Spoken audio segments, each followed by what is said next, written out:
Assalamualaikum warahmatullahi wabarakatuh. Halo, apa kabar pemirsa Silampari TV? Senang sekali saya Albu Kolbin dapat hadir kembali menjumpai Anda dalam program acara talk show Sebaiknya Anda Tahu. Selama 30 menit ke depan kita akan membahas hal-hal yang menarik untuk dibicarakan, inspiratif, dan juga edukatif.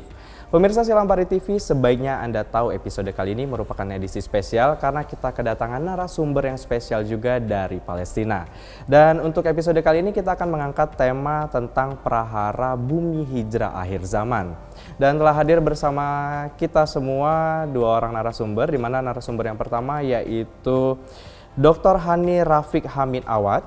Beliau merupakan peraih master di Universitas Islam Gaza. Beliau juga meraih gelar doktor spesialis di bidang fikih dan ushul fikih di International Islamic University of Malaysia. Beliau juga merupakan anggota Persatuan Ulama Palestina dan juga dosen di Universitas Islam Gaza, memiliki ijazah Al-Quran bersanad sampai ke Rasulullah, dan beliau juga memiliki ijazah Sahih Bukhari dan Muslim bersanad dan berbagai kitab-kitab fikih, hadis, dan kitab-kitab sastra Arab lainnya. Langsung saja kita sapa dulu. Assalamualaikum warahmatullahi wabarakatuh. Waalaikumsalam warahmatullahi wabarakatuh. Hai Falham. Bikhair, alhamdulillah. Jazakallah khair. Alhamdulillah. Oke, seperti biasa saya menanyakan apa kabar. Dan selanjutnya saya tidak mengerti apa artinya.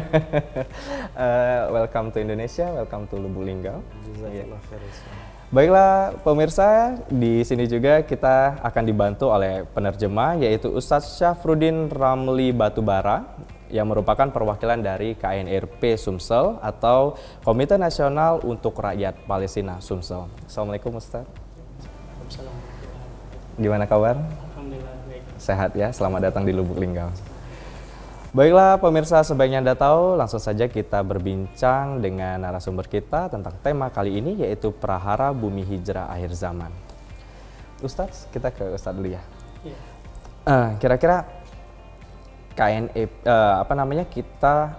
KNRP itu dalam rangka apa sih kedatangan Syekh ke sini? Bismillahirrahmanirrahim.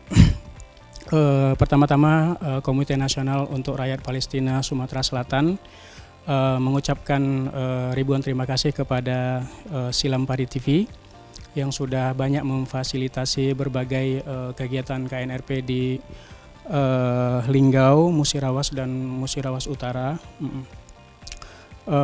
khususnya terkait dengan kegiatan-kegiatan kepalestinaan, kegiatan-kegiatan kemanusiaan untuk menyampaikan berbagai permasalahan rakyat Palestina di Indonesia, di Sumatera Selatan, dan di Linggau, Musirawas, dan Musirawas Utara ini. Alhamdulillah bersama kita sekarang ada Syekh Hani Rafiq Awad. Alhamdulillah beliau sudah sampai ke Linggau ini pada pagi tadi ya. Pagi tadi kita naik pesawat. Alhamdulillah. Insyaallah beliau kesini sengaja datang untuk menyampaikan rasa ribuan terima kasih rakyat Palestina kepada bangsa Indonesia yang sudah banyak membantu perjuangan rakyat Palestina untuk bisa bertahan melawan Zionis yang senantiasa menjajah mereka. Dalam hal yang sama juga kedatangan beliau ingin menyampaikan selamat hari ulang tahun HUT kemerdekaan Indonesia yang ke-74. Rakyat Palestina seperti kata beliau begitu juga ikut berbangga dan berbahagia atas kemerdekaan kita ini. Dan mengucapkan ribuan terima kasih berbagai bantuan yang sudah disampaikan ke Indonesia secara umum begitu. Kita sekarang ke Syekh. Saya manggilnya Syekh Hani Rafiq atau Syekh Hani. Syekh Hani. Bagaimana perjalanan Syekh ke Lubuk Linggau hingga sampai di Lubuk Linggau? Huwa bias'al kaifa kana safar hatta wasalta ila Lubuk Linggau hadha ya. Bismillahirrahmanirrahim. Wassallallahu wasallam ala sayyidina Muhammad wa ala alihi wa ashabihi ajma'in.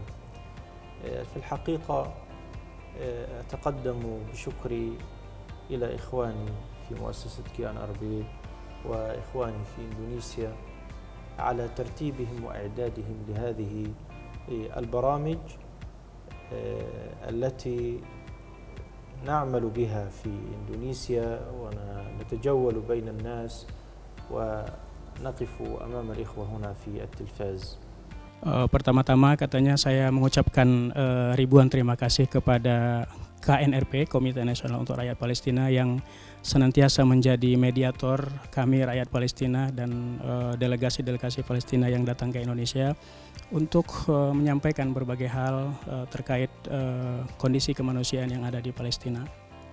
وإذا أردت أن أتحدث عن زيارتي إلى إندونيسيا فهي ليست الزيارة الأولى، وإنما بعد زيارات كثيرة ربما بلغت 8 أو 9 زيارات تجولت فيها في جاوا وفي سومطرة، جاوا الشرقية وجاوا الغربية وجاوا الوسطى وأيضا سومطرة يعني كذلك.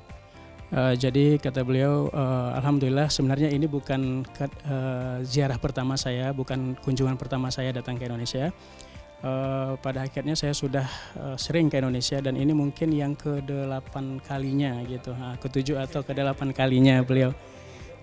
Lubuk Linggau ini yang untuk pertama kali gitu. Jadi beliau sudah ke Jawa Barat, Jawa Timur, Jawa Tengah. Kemarin katanya udah ke Jogja, ke Bandung segala. Terus pada kunjungan-kunjungan yang sebelumnya tentunya, dan sekarang ke Sumatera Selatan gitu. Dan ini yang untuk momen Muharram ini beliau ke Sumatera Selatan ini gitu, dan saat ini ke Linggau gitu. Dan rencana Syekh Hani sendiri berapa lama di Lubuk Linggau? Kalau beliau sampai tanggal 9 September nanti insya Allah. Oke, lumayan lama juga ya. Nah, dibilang lama tapi cepet juga begitu. Oke, kita sebelum kita bahas tema kali ini, kita masih berbincang dengan Syekh Hani. Apa yang akan dilakukan Syekh Hani selama berada di Lubuk Linggau, Ustaz? Oke, binisbati ziyaratikum ila hadhihi al-mantiqa Lubuk Linggau, madza sayakunu ma hiya برامجكم هنا إن شاء الله. يعني ربما لو نظرنا إلى حجم الزيارات التي زرتها هنا إلى إندونيسيا تجدها كبيرة. أنا قلت 8 أو 9 مرات. هذا دليل على أن حبي وحب هذه الأرض الطيبة وشعبها الطيب هو الذي دفعني لتكرار هذه الزيارات. فهذه الزيارة لن تكون الأخيرة، والأمر الذي دفعني لهذه الزيارة هو الحديث عن قضية مهمة، قضية فلسطين وقضية أرض المحشر والمنشر والتي يجتمع الناس فيها في آخر الزمان.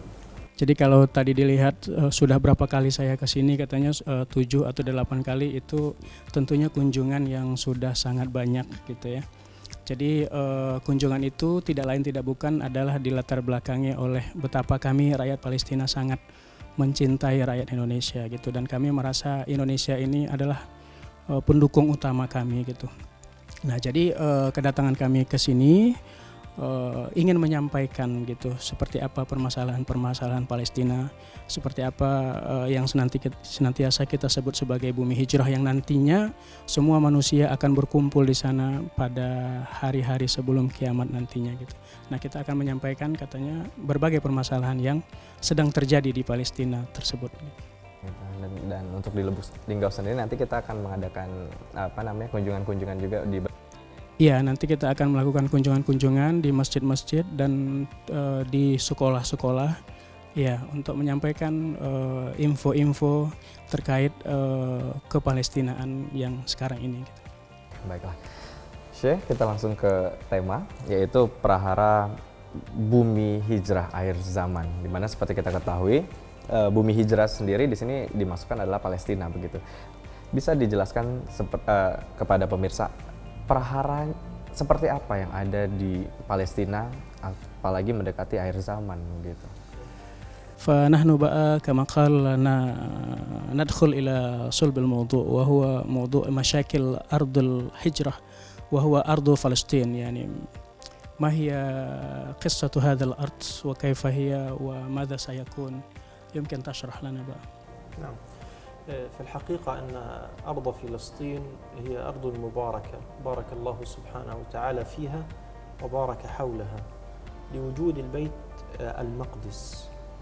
وبيت المقدس بني بعد البيت الحرام ب40، قال العلماء 40 سنة، أو يعني بني بعد المسجد الحرام ب40 سنة.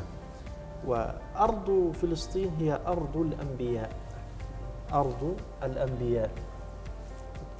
Ya, jadi ketika kita bicara tentang Palestina, artinya kita berbicara tentang Al-Masjidil Aqsa.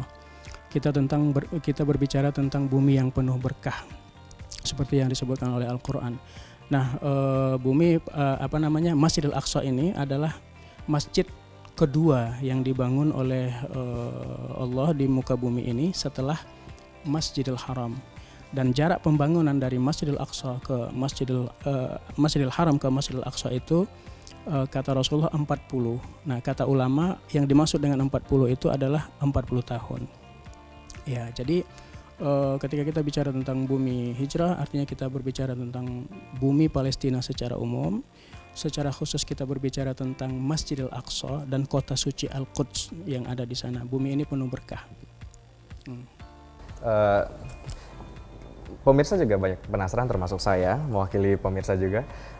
Sebenarnya apa sih yang terjadi, yang benar-benar terjadi di Palestina itu sendiri? Maksudnya saudara-saudara kita Muslim yang ada di Palestina saat ini, apa yang terjadi di sana? Karena kita kan hanya bisa melihat dari televisi, begitu banyak kezoliman yang dilakukan oleh Zionis.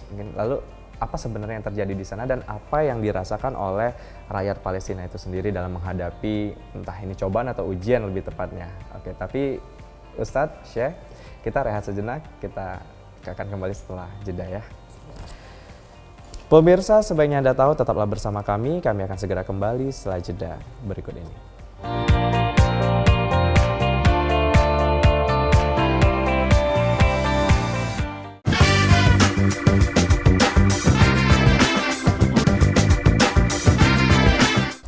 Pemirsa, sebaiknya Anda tahu, terima kasih Anda masih bersama kami dan kita akan melanjutkan pembahasan tentang tema kali ini, yaitu Prahara Bumi Hijrah Akhir Zaman, masih bersama dengan narasumber spesial kita dari Palestina, yaitu Syekh Hani Rafiq Hamid Awad, yang juga dibantu oleh penerjemah kita, ada Ustadz Syafruddin Romli Batubara.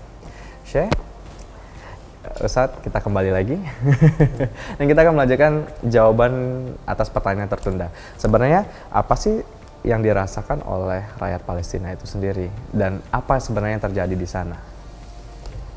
يعني ما الذي حصل في فلسطين حاليا؟ ما هي معاناتكم؟ ما الذي حصل في فلسطين؟ نحن كما قال نشوف في التلفاز فقط، ولكن نحن الآن قدام المصدر الأصلي من فلسطين. يعني ما هي معاناتكم وماذا تحصلون وماذا؟ نعم، في الحقيقة أن المعاناة الشعب الفلسطيني هي معاناة مركبة. يعني قبل 80 سنة تم احتلال فلسطين من قبل اليهود، احتلال الأراضي الفلسطينية اللي هي أرض المحشر والمنشر، أرض الأنبياء، ويدعون بأنها لهم. وكان هناك يعني السبب الرئيس في احتلال فلسطين هي مدينة القدس. مدينة القدس والمسجد الأقصى هو للفلسطينيين وللمسلمين جميعا. Jadi فأستاذنا هو بيسأل بقى، يعني نحن شفنا في التلفاز اللي حصل، ولكن كأننا لعل اللي شفنا في التلفاز ليس زي ما حصل عندكم. فأنت بقى هنا مصدر الرئيسي، مصدر الأصلي من فلسطين. يعني ما هي وضع الأرض الفلسطين حاليا وما هي معاناة؟ نعم، الحقيقة أن فلسطين قد احتلها اليهود منذ زمن طويل، منذ 80 عام وإلى الآن. وفي كل يوم تجد بأن اليهود يسعون أن يأخذوا فلسطين كامل فلسطين ويخرجوا الفلسطينيين أصحاب الأرض منها. Jadi pada hakikatnya penjajahan yang terjadi di Palestina itu sudah berlangsung selama 80 tahun.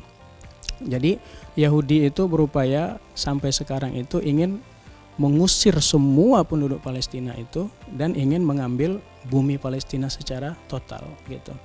Dan tujuan utama lainnya adalah untuk mencaplok Masjid Al-Aqsa dan kota suci Al-Quds. والقتال في فلسطين هو قتال العقيدة من أجل العقيدة من أجل المسجد الأقصى الذي هو ملك للمسلمين في الأرض جميعا فهو ليس للفلسطينيين وحدهم وإنما للمسلمين جميعا. Jadi perang yang terjadi di Palestina itu adalah perang akidah gitu. Jadi mereka ingin merebut Masjid Al-Aqsa, masjid kedua umat Islam yang paling suci di hati umat Islam, dan ingin merebut kota suci Al-Quds. Jadi kota suci Al-Quds ini adalah, dan Masjid Al-Aqsa-nya ini adalah tanah wakaf umat Islam seluruh dunia. Jadi ini bukan hanya milik orang Palestina saja gitu. Ini milik kita semua, milik umat Islam Indonesia, milik umat Islam Malaysia, milik umat Islam seluruh dunia. Jadi ini perang akidah gitu, perang antara Yahudi gitu dengan umat Islam gitu, bukan perang antara orang Israel dengan orang Palestina gitu. Oke. ولكن الفلسطينيين متمسكون بأرضهم ويدافعون عن أرضهم فتجد بأن الاحتلال دائما يقتل الشباب الفلسطيني في القدس وفي الضفة الغربية وفي قطاع غزة فهو يحاول أن يمنع الفلسطينيين من حق العودة إلى أرضهم. Nah, tetapi alhamdulillah sampai saat ini, dari 80 tahun yang lalu sampai saat ini, yang namanya rakyat Palestina itu tidak pernah menyerah.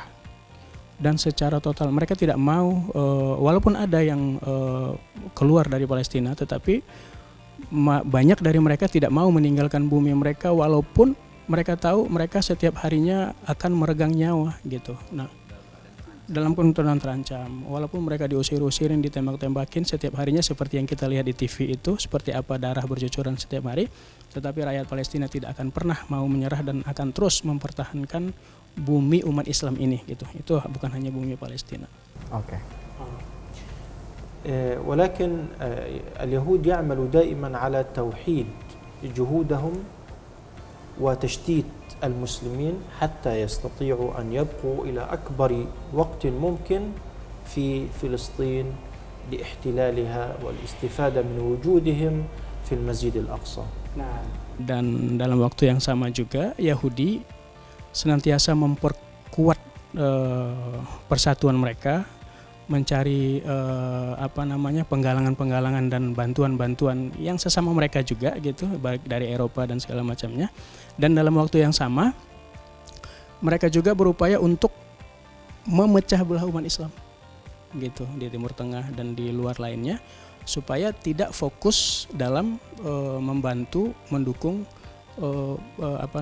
perlawanan atau perjuangan rakyat Palestina gitu, untuk mempertahankan bumi umat Islam ini gitu. Bumi umat Islam. Oke. Baik, Syekh, Ustadz, kalau berbicara tentang perasaan rakyat Palestina itu sendiri susah ya kita mengungkapkannya begitu ya. Jadi ya kita hanya bisa berdoa dan ya semoga konflik ini segera dapat diatasi. Tapi kita kembali ke tema prahara bumi hijrah akhir zaman. Ada kata-kata hijrah. Hijrah berarti pindah begitu. Dan janji Allah itu tidak pernah ingkar. Lalu hijrah di sini mendekati akhir zaman nanti. Siapa yang akan hijrah? Hijrah itu pindah. Apakah rakyat Palestina itu sendiri yang akan hijrah, pindah dari Palestina itu sendiri dengan adanya segala macam permasalahan yang di sana, atau sebaliknya yang penjajah yang akan hijrah pindah keluar dari Palestina? فقال موضوع أرض الهجرة ده يعني ماذا يعني يعنى بأرض الهجرة؟ هل يقصد بهجرة الفلسطينيين إلى برا فلسطين أو هجرة اليهود إلى خارج فلسطين أو أي هجرة تقصد من هذه المصطلح الذي يصطلح به الموضوع هذا؟ يعني يمكن تشرح لنا موضوع أرض الهجرة هو أرض فلسطين هذا وعلاقته بأرض المحشر. في الحقيقة اليهود يعتقدوا بأن فلسطين يعني حق لهم، فيجمع اليهود من أنحاء العالم ويضعوهم في فلسطين، وهذا موجود، يقول ويدعوا أنه موجود في التوراة، أن هذه الأرض مباركة وهي أرض الميعاد، هم يقولون ذلك. لكن الإسلام وعقيدتنا تقول بأن أرض فلسطين هي أرض المحشر والمنشر. Jadi kata beliau kalau bangsa Yahudi itu meyakini bahwa bumi Palestina itu adalah bumi yang dijanjikan Tuhan untuk mereka, bumi yang penuh berkah. Sehingga dengan berlandaskan itu yang mereka klaim bahwa hal itu tertulis di dalam kitab suci mereka, dengan landasan suci itulah mereka akhirnya mengumpulkan komunitas-komunitas Yahudi yang ada di seluruh dunia ini, mereka kumpulkan ke Palestina gitu, sebagai bumi yang dijanjikan Tuhan tadi. Nah, tetapi kita sebagai umat Islam sebaliknya yang kita maksudkan dengan bumi hijrah tadi adalah bumi di mana nanti semua manusia akan berhijrah di sana gitu pada akhir zaman nanti gitu. Itu yang biasanya kita sebut dengan ardul mahsyar gitu, bumi mahsyar. Artinya kita semua manusia nanti akan berkumpul di sana, khususnya kaum muslimin. Sebelum kita فالله سبحانه وتعالى وصف أرض فلسطين بأنها أرض المحشر والمنشر، فإذا جاء وعد الآخرة جئنا بكم لفيفا، أي من أنحاء الأرض ثم جعلناكم في فلسطين. فإذا جاء وعد الآخرة جئنا بكم لفيفا، أي كل العالم من شرقه وغربه يجتمع في فلسطين. Nah, tadi seperti yang beliau bacakan yang beliau kutip dari ayat Al-Qur'an yang ada di surah Al-Isra itu, pada akhirnya nanti, pada janji akhirnya nanti, itu nanti seluruh umat Islam akan dikumpulkan oleh Allah dari seluruh bumi ini dan akan akan berkumpul ke Palestina pada akhir zaman nanti. Pada akhir zaman nanti. لكن ليس المقصود بجمع فإذا جاء وعد الآخرة جئنا بكم لفيفا، ليس هو للمسلمين وإنما للبشر، أي للبشر.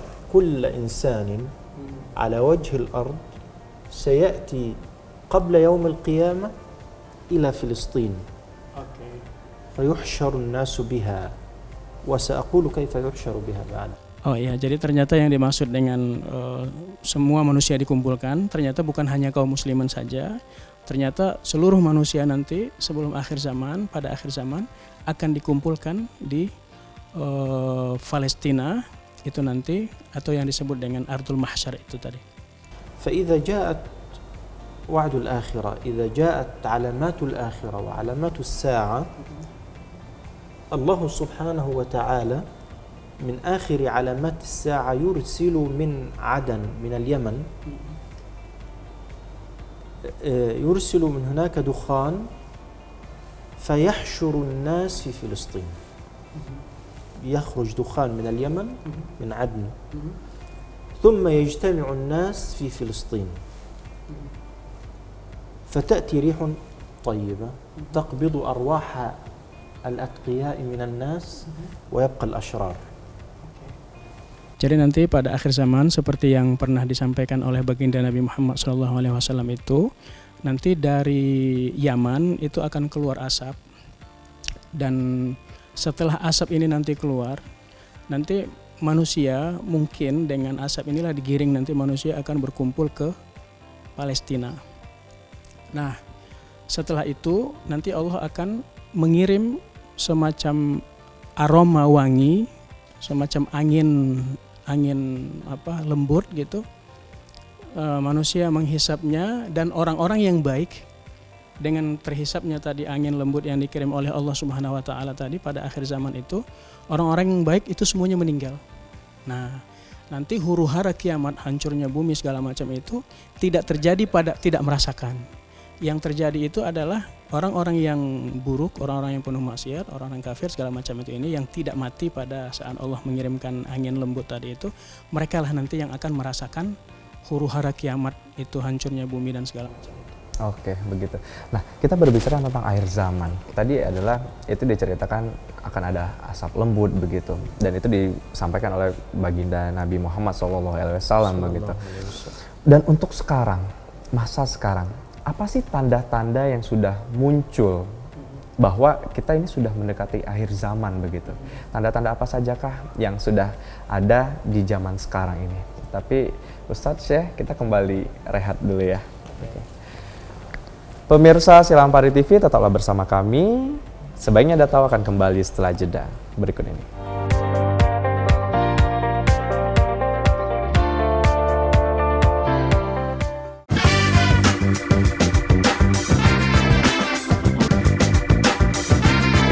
Pemirsa, sebaiknya Anda tahu, terima kasih Anda masih bersama kami dan kita ada di segmen ketiga. Kita masih bersama dengan narasumber kita yaitu Syekh Dr. Hani Rafiq Hamid Awad dari Palestina dan juga dibantu oleh penerjemah kita Ustadz Syafruddin Ramli Batubara dari KNRP Sumsel.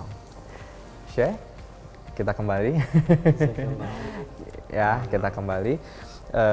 Melanjutkan pertanyaan yang tertunda. Kira-kira untuk zaman sekarang, tanda-tanda apa saja yang sudah muncul bahwa kita ini sudah mendekati akhir zaman begitu? فإحنا لما نتكلم عن آخر الزمان يعني آخر يعني عن الساعة هل حقا تحقق بعض علامات الساعة حاليا يعني يمكن شفناه يعني قدامنا أو كيف يعني؟ أنا أقول بأن علامات الساعة الصغرى قد انتهت، كلها انتهت، ونحن الآن في هذه الأوقات ننتظر علامات الساعة الكبرى، فنحن في الوسط.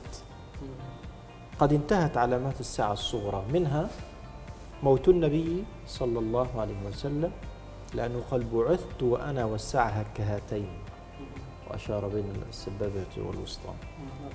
نعم. Kata beliau, jadi tanda-tanda kiamat itu, tanda-tanda akhir zaman itu ada dua, ada tanda-tanda kecil, ada tanda-tanda yang besar. Nah, tanda-tanda kecil itu semuanya sudah kita lihat semua, sudah datang gitu. Nah, yang kita tunggu ini adalah tanda-tanda kiamat yang besar gitu. Nah, kita ini berada pada antara dua ini. Kita di pertengahan. Tanda-tanda kecil sudah, tanda-tanda besar itu yang belum. Nah, kita di tengah-tengah ini. Nah, tanda-tanda kecil itu apa? Di antaranya adalah meninggalnya baginda Nabi Muhammad SAW. Itu adalah salah satu tanda kiamat yang kecil. Karena kata Nabi apa? Saya dan kiamat itu bagaikan dua jari ini. Nah, jadi saya dan kiamat itu bagaikan dua jari ini. Meninggalnya Rasulullah itu artinya kita sudah diambang kiamat. لو نظرنا وقرأنا حديث المشهور عن عمر بن الخطاب رضي الله تعالى عنه قال: بينما نحن جلوس عند رسول الله إذ طلع علينا رجل شديد بياض الثياب شديد سواد الشعر لم يظهر عليه أثر السفر، فجلس إلى النبي صلى الله عليه وسلم، تعرف هذا الحديث، ووضع ركبتيه إلى ركبتيه ووضع يديه على فخذيه وقال: يا محمد، ما الإسلام وما الإيمان وما القدر ومتى الساعة؟ سأل جبريل، هذا الرجل هو جبريل عليه السلام، قال: متى الساعة؟ قال: ليس المسؤول بأعلم من السائل، قال: فما أماراتها؟ نقول بعدها. Ya. Jadi selanjutnya di dalam sebuah hadis yang pernah diriwayatkan oleh Umar bin Khattab itu pernah diceritakan bahwa Jibril datang ke baginda Nabi Muhammad SAW. Beliau berpakaian putih, rambut hitam, tidak kelihatan seperti orang yang baru sedang melakukan perjalanan gitu. Kalau orang melakukan perjalanan kan kelihatan kumal, kena pasir segala macam. Ini nggak bersih gitu, tapi orangnya nggak pernah dikenal siapa ini. Ternyata beliau Jibril. Nah, pada saat itu Jibril itu berdialog dengan Rasulullah gitu. Di antaranya apa itu Islam, apa itu iman, apa itu ihsan. Nah, terakhir itu Jibril menanyakan semacam ngetes lah gitu, apa tanda-tanda kiamat? Kata Rasulullah, yang bertanya Jibril sebagai wakil Tuhan dalam rangka menyampaikan wahyu tentunya, sebagai utusan Tuhan maksud saya, dalam rangka menyampaikan wahyu, kata Rasulullah, yang bertanya tentunya lebih mengerti tentang tanda-tanda kiamat itu ketimbang saya gitu. نعم. فقال فما أماراتها، أمارات علامات هذه الساعة. قال النبي صلى الله عليه وسلم أن ترى الحفاة، أن تلد الأمة ربتها، يعني البنت تعامل أمها كأنها عبدة عندها، وهذا تحقق. اليوم البنت ربما لا تطيع أمها، أو الولد يعصي أمه أو أباه، فهذا من علامات الساعة. Nah, jadi salah satu pertanyaan Jibril tadi adalah, kalau gitu apa tanda-tandanya? Nah, jadi tanda-tandanya itu dijawab oleh baginda Nabi. Ar-Rasul huwaladzi ajab, sah? Dijawab oleh baginda Nabi, antalidal amatu rabbataha. Jadi seorang anak perempuan melahirkan hamba sahayanya. Ini adalah kiasan bahwa seorang perempuan memperlakukan ibunya atau orang tuanya seperti hamba sahayanya, gitu. Tidak lagi mematuhi orang tuanya, anak-anak tidak lagi mematuhi orang tuanya dan memperlakukannya sewenang-wenang bagaikan hambanya, bagaikan pembantunya, gitu. Dan ini sudah terjadi, gitu. Nah, itu salah satu tanda kecil. وأيضا من علاماتها، من علامات الساعة أن ترى الحفاة العراة يتطاولون في البنيان، يبنون المباني الطويلة. الحفاة العراة في بلاد الخليج. ومن علامات الساعة القتل والهرج والمرج وكثرة الفواحش، كثرة. Nah, di antara tanda-tanda kecilnya kiamat itu juga seperti yang disampaikan oleh baginda Nabi adalah antaral hufatul aurat yatatawaluna fil bunyan. Itu bangsa-bangsa yang masih primitif, yang kemarin-kemarin masih primitif, tetapi sekarang sudah membangun bangunan pencakar langit. Itu sudah terjadi. Kalau kita melihat beberapa negara Arab, kemarin sore 50 tahun yang lalu mereka tuh masih pengembala, masih jalan kaki tanpa alas kaki gitu, masih berbusana, masih kacau gitu. Tapi sekarang subhanallah itu mereka sudah membangun gedung-gedung yang mencakar langit gitu. Dan itu sepertinya bukan hanya di Arab saja, di berbagai negara lain yang kemarin bukan sesuatu gitu, sekarang sudah menjadi negara yang sangat berkembang, bangunan begitu tinggi-tinggi, dan itu sudah terwujud gitu, tanda kecil. Dan selanjutnya adalah peperangan di mana-mana, pembunuhan di mana-mana, tirani, kesewenang-wenangan terjadi di mana-mana. Itu adalah tanda-tanda kiamat kecil, dan itu semuanya sudah terjadi. Kita lihat sekarang ini perang terjadi di mana-mana, di Palestina sendiri, di Syria, di Libya kemarin, di berbagai negara lainnya. Itu adalah sebagian daripada tanda-tanda kecil yang sudah terwujud di hadapan kita gitu. وننتظر اليوم، يعني نبقى ننتظر علامات القيامة الكبرى. أن لكل إنسان قيامته، فإذا مات فقد قامت قيامته الإنسان. لكن اليوم ننتظر علامات الساعة الكبرى، وهي خروج الدابة وطلوع الشمس من المغرب، أن تطلع الشمس من المغرب، وأن تخرج يعني الدابة التي تكلم الناس تقول هذا مؤمن وهذا كافر، وخروج الدخان كما قلت في بداية البرنامج، خروج الدخان من اليمن حتى يحشر الناس في أرض المحشر. فهذه العلامات لم تتحقق بعد، ونحن بانتظارها، فلا بد من العمل. Jadi sekarang itu kita posisinya sedang menunggu tanda-tanda kiamat yang besar. Nah, gitu, diantaranya itu adalah seperti keluarnya Dajjal, seperti terbitnya matahari dari barat, ya harusnya dari timur, atau turunnya Nabi Isa, atau tadi keluarnya asap, dari asap ya, bukan kabut ya. Jadi dijelaskan oleh Syekh tadi, itu asap bagai kebakaran, itulah yang akan menggiring manusia gitu, seperti kebakaran asap yang menakutkan gitu, yang menggiring manusia tadi ke Palestina gitu. Dan berbagai tanda-tanda besar lainnya yang sering kita dengar gitu. Itulah yang sekarang kita tunggu gitu. Atau keluarnya Ya'juj dan Ma'juj gitu.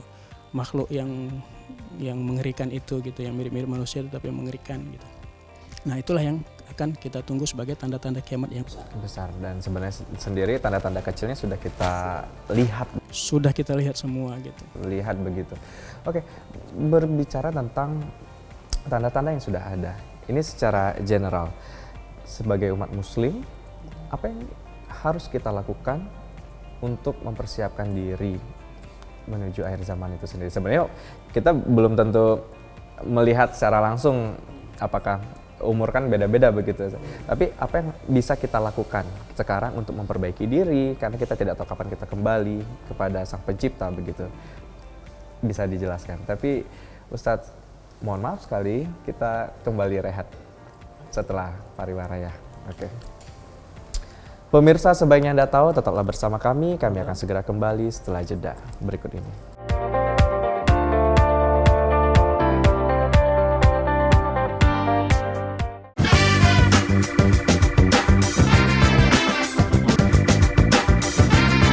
Pemirsa, sebaiknya Anda tahu, terima kasih Anda masih bersama kami dan kita akan melanjutkan pembahasan tentang tema kali ini, yaitu Prahara Bumi Hijrah Akhir Zaman, masih bersama narasumber kita yaitu Syekh Hani Rafiq Hamid Awad dari Palestina, dan juga dibantu dengan penerjemah kita ada Ustadz Syafruddin Romli Batubara, perwakilan dari KNRP Sumsel. Syekh, Ustadz, ini adalah segmen terakhir. Sebenarnya kita ini juga biasa 3 segmen begitu, tapi pembahasannya menarik, jadi kita tambah 1 segmen ini begitu.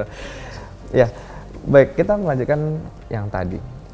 Kita sudah tahu tanda-tanda mendekati akhir zaman, tanda-tanda kecil, dan nantinya ada juga tanda-tanda besar. Kita ada berada di 2 tanda-tanda itu begitu.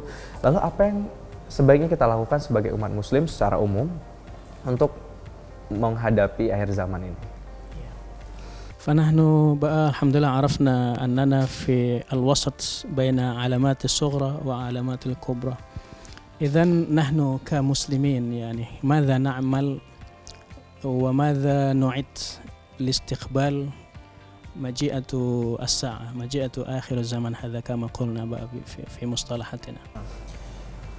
لو نظرنا إلى علامات الساعة الكبرى سنجد بأنها علامات تكثر فيها الفتن، يعني الدابة والشمس من المغرب ونزول المسيح الدجال، والناس تدخل جنته فإلى النار وتدخل ناره فإلى الجنة. هذه كلها فتن. وما الذي يحصن الإنسان من الفتن؟ لابد أن يكون هناك حصن لهذا الإنسان، لابد من تقوية الإيمان للإنسان، أن يقوي إيمانه. أيضا إذا ما مات الإنسان فقد قامت قيامته. كل واحد فينا إذا مات فقد قامت عليه القيامة، لا ينتظر ساعات قيامة كبرى وكذا، يبقى عليه فقط المنشر. قلنا تحشر ثم ينشر، يبقى المنشر وبعدها الحساب. Jadi kalau kita lihat dari berbagai tanda-tanda kiamat tadi, tanda kiamat besar ini, maka kita melihat tanda-tanda itu kalau diringkas bisa dikatakan itu semuanya fitnah gitu. Nah, jadi kita sebagai muslim yang perlu kita lakukan itu bagaimana membentengi diri kita dari fitnah ini. Nah, secara umum kita memperkuat iman kita gitu. Nah, permasalahan kiamat ini sebenarnya setiap manusia itu punya kiamatnya sendiri-sendiri, yaitu kematian. Nah, kita kan kiamat benaran tadi itu kan kita nggak tahu apakah kita akan menemuinya seperti saudara tadi bilang. Tetapi setiap manusia punya kiamatnya sendiri-sendiri. Kiamatnya itu adalah kematiannya gitu. Nah, kita harus mempersiapkan diri untuk kiamat kita ini gitu. Kiamat kita secara sendiri-sendiri tadi gitu. Yaitu kita membentengi diri kita, memperkuat iman kita gitu, memperkuat keimanan keluarga kita. وهنا لو نظرنا إلى قول الله سبحانه وتعالى يوم نطوي السماء كطي السجل للكتب كما بدأناكم أول مرة، يعني الله سبحانه وتعالى كأن الدنيا كتاب مفتوح، والله سبحانه وتعالى يطوي السماء على الأرض كما بدأناكم أول مرة، أول خلق. يعني هذه من أشد علامات وأشد الآيات الزاجرة التي يقول الله سبحانه وتعالى لنا بها أي استعدوا لغلق هذا الكتاب المفتوح. فالدنيا مثل الكتاب المفتوح والله يريد منا أن نستعد إلى يوم القيامة كأنه كتاب يغلق. Ya, jadi di dalam Al-Quran juga kiamat itu dibahasakan Allah seperti menutup buku, nah, gitu. Seperti Allah, jadi langit itu nanti dilipat ke bumi gitu, seperti ngelipat buku yang tertutup gitu. Nah, yang terbuka untuk ditutup gitu ke bumi gitu. Nah, dengan kata lain Allah ingin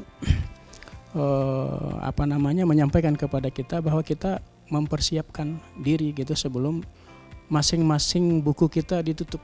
Nah, gitu. Nah, kita mempersiapkan ibadah kita sebaik mungkin, amal-amal soleh kita sebaik mungkin gitu, membentengi keimanan kita sebaik mungkin sebelum masing-masing manusia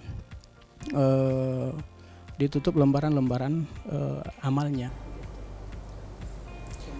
ثم يعني الإنسان لابد أن يتمسك بأعظم كنز في الحياة وهو القرآن.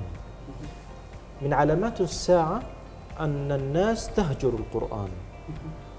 وقال الرسول يا رب إن قوم اتخذوا هذا القرآن مهجورا. فهجر القرآن الذي فيه الوعيد والوعد بالآخرة. القرآن فيه البشارة وفيه النذار أيضا. الله سبحانه وتعالى يبشر عباده بالجنان ويبشر العصاة بالجحيم والنار. Nah, jadi di antara persiapan kita juga gitu, persiapan dalam pembentengan diri kita tadi adalah kita kembali kepada Al-Quran. Jadi salah satu tanda akhir zaman itu adalah di mana orang menjauhi Al-Quran. Bukan menjauhi fisiknya, tetapi menjauhi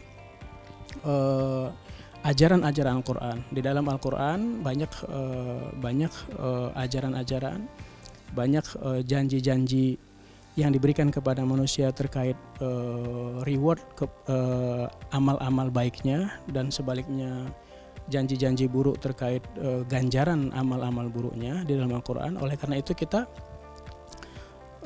seyogianya menjalani hidup ini sesuai dengan garisan yang dibuat Al-Quran, mana yang ditinggalkan, mana yang harusnya dikerjakan gitu. Kembali kita kepada ajaran Al-Quran lagi, tidak seperti yang dilakukan banyak orang yang mana mereka melakukan tanda-tanda kiamat itu sendiri, yaitu jauh dari Al-Quran gitu. Nah, kita diharapkan untuk kembali kepada Al-Quran gitu dalam rangka menghadapi akhir zaman ini gitu. Oke, baiklah. Syekh, Ustadz, sebenarnya masih banyak sekali yang bisa kita bahas, tapi waktu juga yang memaksa kita berpisah sementara begitu ya. Nah, tapi saya ada pertanyaan terakhir ini sebelum kita ke closing statement. Berbicara tentang hijrah itu pindah. Pindah dalam artian bukan hanya berpindah tempat begitu, tapi bisa dikatakan meninggalkan, pindah dari kebiasaan-kebiasaan buruk yang lama untuk menjadi sesuatu yang lebih baik. Nah, pada saat kita ingin menjadi sesuatu yang lebih baik, tentu saja kita pernah melakukan, setiap manusia pernah melakukan dosa begitu. Apakah taubat seseorang yang telah melakukan dosa itu akan diterima oleh Allah Subhanahu wa taala? Lalu apakah seseorang yang sudah benar-benar bertobat akan lepas dari siksa?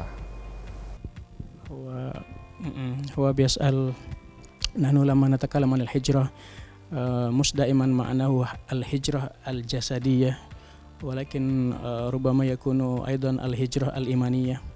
فقال مثلا البشر أو الرجل لما يكون حياته السابقة مليئة بالمعاصي والذنوب ولما تاب توبة صحيحة هل سيكون من الناجين في الآخرة ولا كيف يعني؟ نعم، هو أعظم الجهاد هو جهاد النفس. الإنسان أن يجاهد نفسه، وأفضل الهجرة أن يهجر الإنسان المعاصي، أن يهجر الإنسان أماكن المعصية أيضا. فإذا ما هجر هذه المعاصي وتاب ورجع وعاد إلى الله سبحانه وتعالى فإن الله تعالى يقبل توبة العبد ما لم تشرق الشمس من مغربها. Jadi kata beliau, kalaulah Islam mengatakan bahwa jihad terbesar adalah ketika manusia melawan dirinya sendiri gitu, melawan nafsunya sendiri gitu. Maka begitu juga dengan hijrah. Hijrah terbaik adalah di mana ketika manusia meninggalkan keburukan-keburukan yang pernah dilakukannya. Nah, ketika manusia sudah meninggalkan keburukan-keburukan yang pernah dilakukannya dengan cara yang benar, disiplin, terus-menerus, dan meninggalkan kejahatan-kejahatan tersebut dan kembali kepada Allah dengan sebenar-benarnya, maka Allah akan mengampuni dia selama matahari belum lagi terbit dari barat gitu.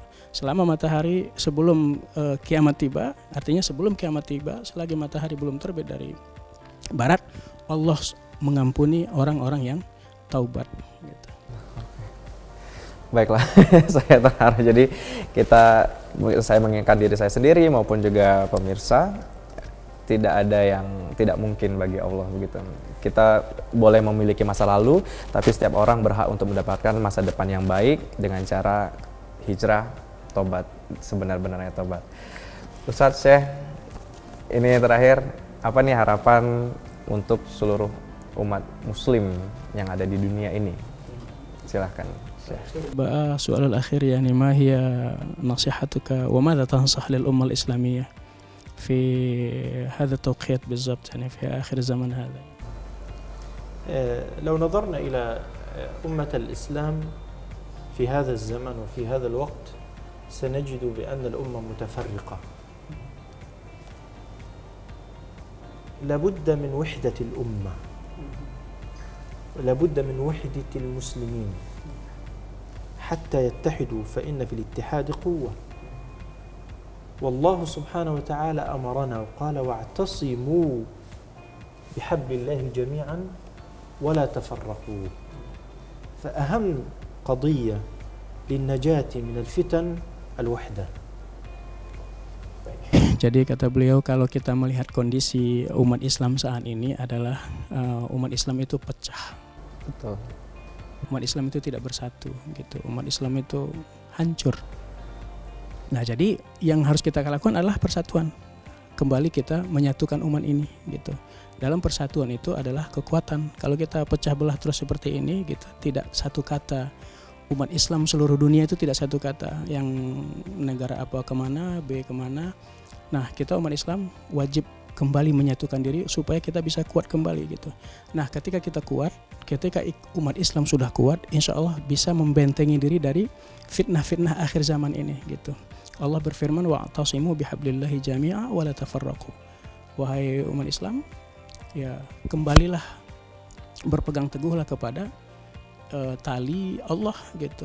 Jalan-jalan yang sudah digariskan oleh Allah dan jangan berpecah belah. Nah, problem kita adalah berpecah belah.